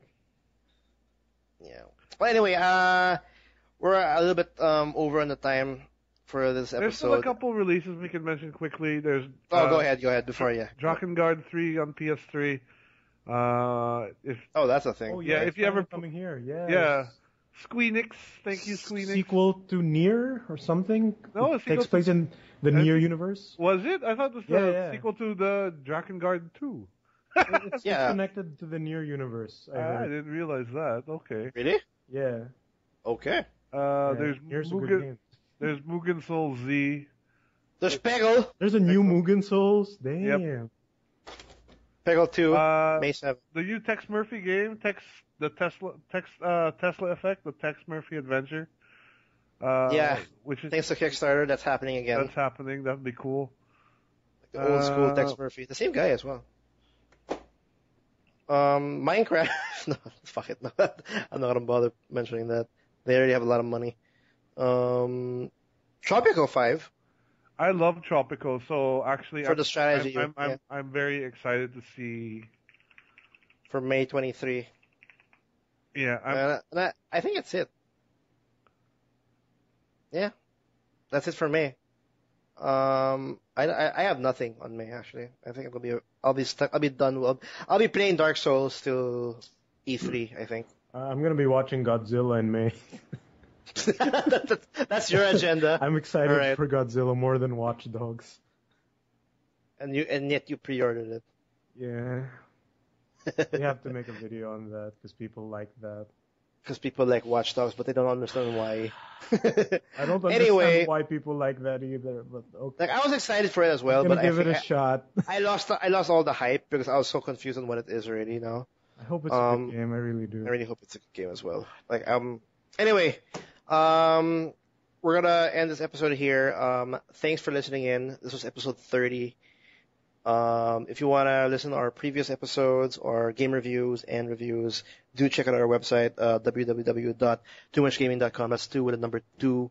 If you have any questions or concerns or any problems with this podcast, or if you want to have a topic you want us to tackle, email us at thetmgpodcast@gmail.com. If you want to check out our videos, Mickey releases, I don't know, there's no real schedule, but he has a video like Everything every is in week. backlog. Yeah, he has a lot of videos being I'm worked hoping on. I can start to contribute as well a bit more now that I have the Elgato card. So Yeah, we'll try to do the streaming. Well, anyway, for those who want to check out the YouTube, TMG blog, that's our channel. Yeah, and I just uploaded a bunch of stuff to the Let's Play channel, which is youtube.com/toomuchgaminglp. The Yeah, letters so LP. Check that out. Will is also trying to do the whole. He just got his new capture card. I got my Yeah, new yeah. capture card, so we can do Let's Plays, we can do streaming. We'll see what I can come up with. Yeah, hopefully we'll we do can our all own do- streaming Shadow thing. too. What? No, dude, I can go finish Magus for everyone. You know, I'll do the. You'll be the only The streamer video in the review world for that's Magus. streamed Magus. Yeah, that'd be hilarious. But What yeah, else? we'll see, guys. Yeah, do rate, do subscribe in iTunes. We're in iTunes. Like us on Facebook, follow us on Twitter, so you'll get all the updates. What else am I missing? I gotta make this a normal, regular thing because I keep forgetting what I'm supposed to say at the end. Our new URL, right? Or is that not I will. ready yet? No, that's not ready yet. I will announce that maybe next week. But yeah, thanks again for sticking with us all throughout this podcast. We have a new episode every Tuesday. So yeah, we'll see you guys. We will give you podcast on Tuesday for a hamburger today. Exactly. Exactly. Except for the burger part. I was lying. Minus the. I lied. I ate it. Thanks, guys. Bye. Bye.